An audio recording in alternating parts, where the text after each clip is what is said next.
Hello students, आज हम सितंबर के मंथ का करंट अफेयर पार्ट 2 कवर करेंगे।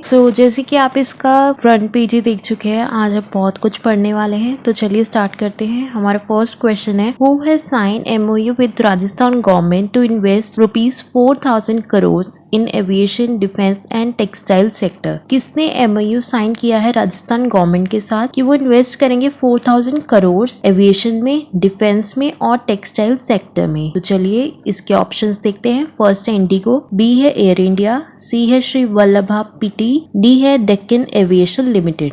बताइए किसने MOU साइन किया है राजस्थान गवर्नमेंट के साथ कि वो इन्वेस्ट करेंगे 4,000 crore aviation, defence and textile sector में। तो वो किया है श्री वल्लभा पीटी ने ये MOU साइन किया है राजस्थान गवर्नमेंट के साथ। चलिए डिस्क्रिप्शन में पढ़ते हैं। The Rajasthan government sign a MOU with Shri Vallabha Pittie international group for development of facilities related to aviation, defence and textile sector. ये जो MOU है राजस्थान गवर्नमेंट के साथ ये साइन किया है श्री वल्लभा पीटी इंटरनेशनल ग्रुप ने। किस लिए साइन किया है कि वो प्रोवाइड कर सके उन्हें facilities related to aviation, defence और टेक्सटाइल सेक्टर।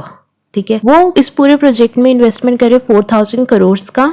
ठीक है, इससे क्या होगा कि 4,000 लोगों के लिए एम्प्लॉयमेंट जनरेट होगा। इस MOU की वजह से काफी सारे लोगों को एम्प्लॉयमेंट भी मिलेगा और एविएशन, डिफेंस और टेक्सटाइल सेक्टर में डेवलपमेंट भी होगा। हमारा नेक्स्ट पॉइंट डिस्क्रिप्शन में लिखा हुआ है, the MOU was signed between the company representative and state industry department officials in presence of chief minister Ashok Gehlot. जब अशोक गहलोत जी के सामने ये MOU साइन किया गया। किसने साइन किया है? कंपनी रिप्रेजेंटेटिव्स ने और स्टेट इंडस्ट्री डिपार्टमेंट ऑफिशियल्स ने। चलिए नेक्स्ट क्वेश्चन पढ़ते हैं। What is the rank of India in the 13th edition of global innovation index 2020 released by WIPO? WIPO है क्या? ठीक है, WIPO है world intellectual property organization. World intellectual property organization ने 13th edition of global innovation index 2020 में हमारे India की rank क्या बताई है, तो वो हमें बताना है। चलिए ऑप्शंस में देखिए 48, 41, 44, 42। इस बार इंडिया की रैंक कितनी है? आपको बहुत खुशी होगी क्योंकि लास्ट ईयर 2019 में इंडिया की रैंक थोड़ी सही नहीं थी और उससे पहले भी। इस बार है 40th रैंक है। ठीक है, 2019 में इंडिया की रैंक 52 थी और 2015 में इंडिया की रैंक 81। चलिए डिस्क्रिप्शन में पढ़ते हैं। India was at the 52th position in 2019 and was ranked 81st in the year 2015. 2019 में उसकी पोजीशन कितनी थी? 52 और 2015 में उसकी पोजीशन कितनी थी? 81 और इस साल कितनी है? 48. WIPO has accepted India as one of the leading innovation achievers of 2019 in the Central and Southern Asia region. India claimed 4 spots on the Global Innovation Index 2020 and is now at 48th position in the list of top 50 innovative countries in the World Intellectual Property Organization annual ranking. उनकी ranking के according हमारे यहाँ पे 2019 में उन्हें हमारे जो achievers है उनकी इनोवेशन देखी है उन्होंने कौन से रीजन्स पे देखी है? सेंट्रल और साउथर्न एशिया में देखी है। ठीक है, और इसलिए उन्होंने इंडिया को क्लेम किया है 4 spots on the global innovative index और अब क्या है इंडिया की पोजीशन उसमें 48th है। इंडिया की क्या position? 13th edition of global innovation index 2020 release by WIPO, वो है 48th। चलिए नेक्स्ट क्वेश्चन पढ़ते हैं। How many working group members headed by Dinesh Pant to study index link product for life insurance company? कितने group members Dinesh Pant जो है वो head करेंगे जिसमें वो स्टडी करेंगे इंडेक्स लिंक प्रोडक्ट को फॉर लाइफ इंश्योरेंस कंपनीज के लिए? ये है ऑप्शंस में देखते हैं 6, 5, 9 या 3। चलिए मैं आपको आंसर बता देती हूँ। 6 वर्किंग ग्रुप मेंबर्स है जो कि हेड करेंगे दिनेश पंत जी को जब ये स्टडी करेंगे about index link product for life insurance company. चलिए इसका डिस्क्रिप्शन पढ़ते हैं। इंश्योरेंस रेगुलेटर IRDAI की फुल फॉर्म क्या होती है? Insurance regulatory and development authority of India constituted a 6-member working group to examine various aspects for allowing life insurance company to offer index linked product. The current regulation of insurance regulatory and develop authority of India do not specifically permit insurer to cell index linked product. Insurance regulator जो IRDA है उनके अंदर 6 working member group है जो allow करेंगे, जो various aspects देखेंगे किसके? इंडेक्स लिंक प्रोडक्ट्स के।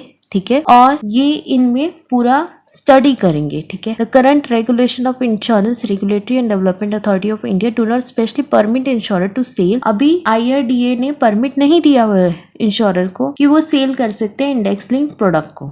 पहले वो स्टडी करेंगे, उसके बाद वो लोग कोई फर्दर एक्शन लेंगे। चलिए नेक्स्ट क्वेश्चन पढ़ते हैं। Which country has sign a MOU with textile committee India for improving quality and testing of Indian textile. So कौन सी कंट्री ने MOU साइन किया है टेक्सटाइल कमेटी इंडिया के साथ कि वो इम्प्रूव कर सके quality and testing of Indian textile. So option में दिया हुआ है जापान, बी रशिया, सी भूटान, डी साउथ अफ्रीका। सो बताइए किसने साइन किया ये MOU टेक्सटाइल कमेटी इंडिया के साथ कि जिससे वो इम्प्रूव कर सके quality and testing of Indian textile. So ये किया जापान ने, ठीक है, इसका करेक्ट आंसर है जापान। चलिए अब इसकी डिस्क्रिप्शन पढ़ते हैं। The union government has approved the signing of memorandum of understanding between India and Japan in order to improve the quality and testing of Indian textile and clothing for the Japanese market. The cabinet chaired by PM Modi approved the signing of MOU between Niseikin Quality Evaluation Center, Japan and Textile Committee India.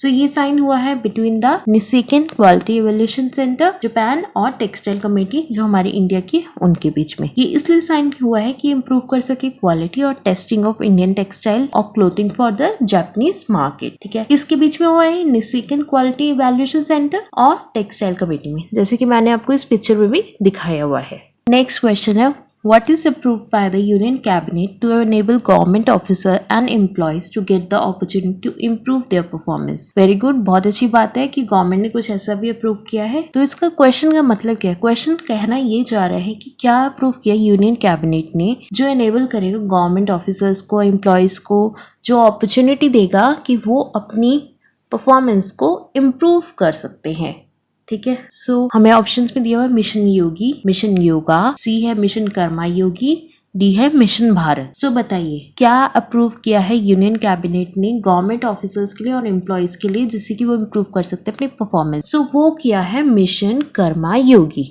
C option आपका correct answer है। चलिए अब description में पढ़ते हैं। The union cabinet approve mission Karmayogi, a national programme for civil services capacity building. Union minister Prakash Javadekar said that officers and employees in government will get the opportunity to improve their performance with Mission Karma Yogi. Mission Karma Yogi is constituted to build future-ready civil services with right attitude, skill and knowledge aligned to the vision of new India. Very good.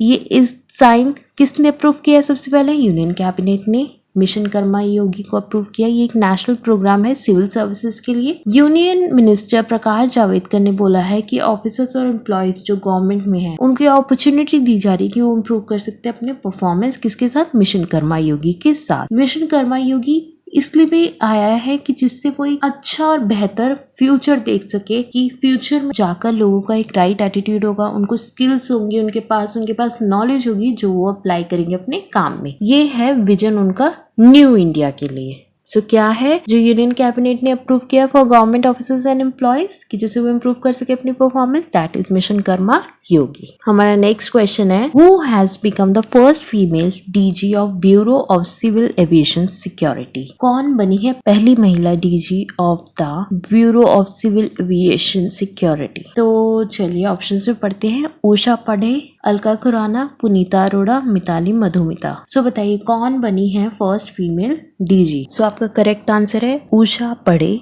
चलिए इनके बारे में description पढ़ते हैं। बहुत खुशी की बात है कि वो फर्स्ट फीमेल पहली महिला बनी है DG of bureau of civil aviation security की। चलिए इनके बारे में पढ़ते हैं। IAS officer Usha Padhee will be replacing Rakesh Asthana who was serving as the director general of the BCM से मतलब bureau of civil aviation security before he was appointed as the DG director general of the border security force. The 1996 Odisha cadre officer will be replacing IPS officer Rakesh Asthana who served as DG between January 2019 to August 2020. Rakesh Asthana was posted as the DG of the Border Security Force on 18th August 2018. So इन्होंने replace किया राकेश अस्थाना जी को जो कि director general थे of bureau of civil aviation security के, ठीक है। उन्होंने काम किया 18 अगस्त 2018 से उनकी पोस्टिंग हुई थी वहां पे और अब इन्होंने उन्हें रिप्लेस किया है।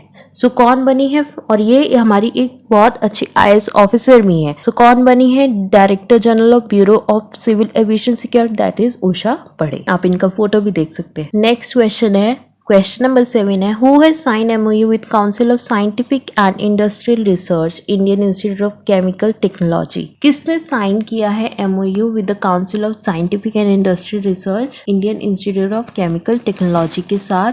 सो APIIC से मतलब है Andhra Pradesh industrial infrastructure corporation ने साइन किया है, या MPIIC मतलब Madhya Pradesh industrial infrastructure corporation ने साइन किया है, दिल्ली गवर्नमेंट, या UPIIC। सो ये साइन किया है APIIC मतलब Andhra Pradesh industrial infrastructure corporation ने। किसके साथ साइन किया है? Council of scientific industrial research Indian institute of chemical technology के साथ। चलिए डिस्क्रिप्शन में पढ़ते हैं कि ये उन्होंने क्यों साइन किया है। CSIR IICT is the knowledge partner and will offer needed technical backing to make the proposal, which will be submitted by the Andhra Pradesh government to the Department of Pharmaceuticals to seek financial assistance from the center. The MOU was signed in the virtual presence of Megapati Gautam Reddy, Minister for Industries, Andhra Pradesh. सो ये जो है MOU sign किया गया है, ये virtual presence में मेकापति गौतम रेड्डी ने ये साइन करवाया है, जो है ministry for industries Andhra Pradesh. ठीक है, सो ये इसलिए भी साइन किया गया कि फाइनेंशियल असिस्टेंस दे सके और हेल्प कर सके,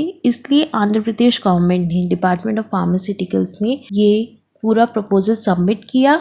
ठीक है, और उसके बाद ये MOU साइन किया। किस किस के बीच में हुआ है? APIIC मतलब Andhra Pradesh industrial infrastructure corporation के बीच में और Indian institute of chemical technology के बीच में MOU साइन किया है। नेक्स्ट क्वेश्चन पढ़ते हैं। सो हमारा नेक्स्ट क्वेश्चन है, in which river the researcher has discover systomus gracilis a new species of fish. कौन सी रिवर के अंदर रिसर्चर्स ने डिस्कवर करी है सिस्टोमस ग्रेसिलस, एक न्यू स्पीशीज फिश की एक नई प्रजाति को? सो ऑप्शंस में दिया हुआ है गंगा, B है यमुना, C है गोदावरी, D है नर्मदा। तो ये डिस्कवर किया रिसर्चर्स ने गंगा में। ए ऑप्शन आपका करेक्ट आंसर है। प्लीज कमेंट सेक्शन में भी बताइए कि आपको कैसा लग रहा है सेशन। ठीक है, आंसर्स बताइए मुझे, ये नहीं है कि मैं बताऊंगी तो आप मेरा वेट करेंगे। मेरे आंसर बताने से पहले आपको पता होना चाहिए। ठीक है, और अगर आपको नहीं पता तो वीडियो को अच्छे से देखिए कि आपको नॉलेज मिले उससे। सो चलिए डिस्क्रिप्शन पढ़ते। Researchers from Kerala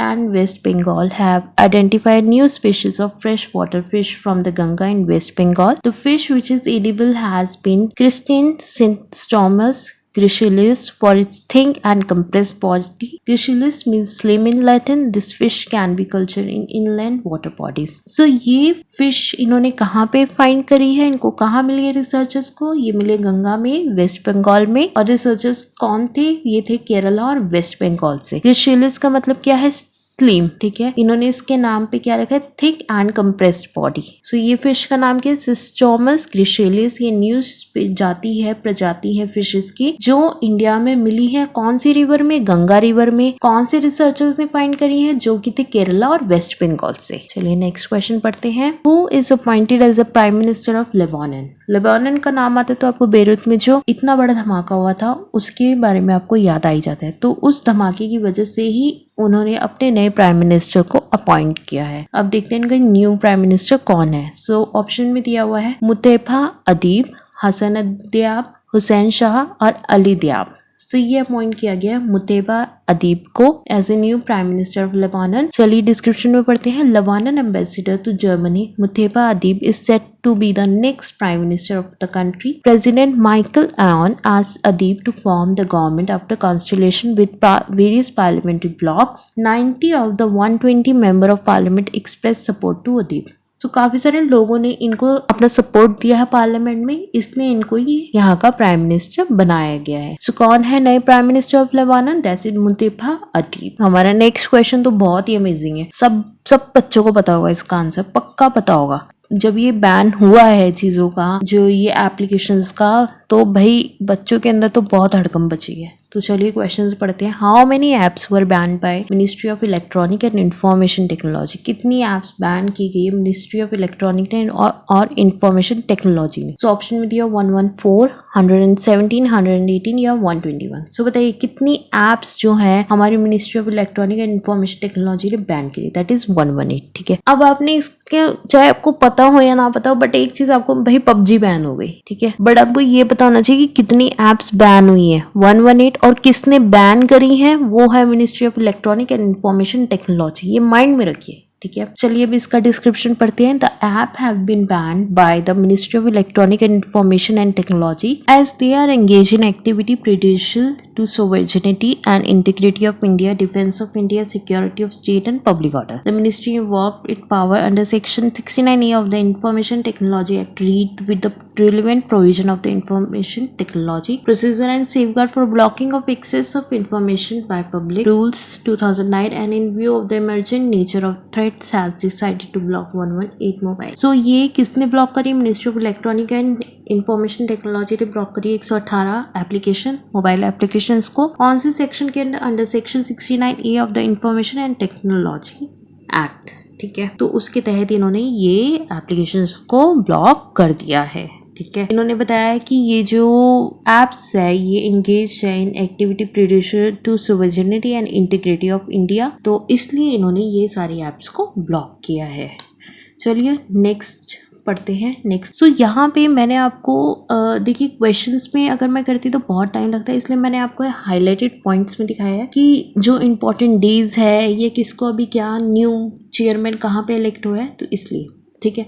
तो इसलिए मैंने ये यहाँ पे आपको दिखाया है। So Aveek Sarkar selected as the new chairman of PTI he succeed Vijay Kumar Chopra.